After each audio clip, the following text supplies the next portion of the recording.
BPL এর final কাল। Fortune Barishal ও চিটাগং কিংসের হাই ভোল্টেজ ম্যাচের টিকিটের জন্য উপচে পড়া ভিড় দেখা গেছে মিরপুর স্টেডিয়ামের বুথগুলোতে।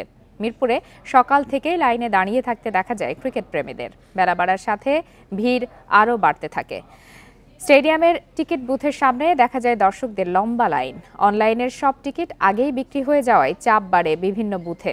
এদিকে কম দামের টিকিট দ্রুত শেষ হয়ে যাওয়ায় অনেকের মাঝে ক্ষোভ দেখা গেছে। টিকিট নিয়ে যে কোনো বিশৃঙ্খলা এড়াতে পুলিশের পাশাপাশি তৎপর রয়েছে সেনাবাহিনী।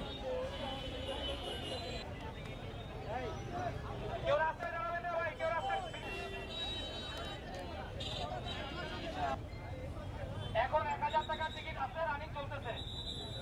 এখানে আমাদের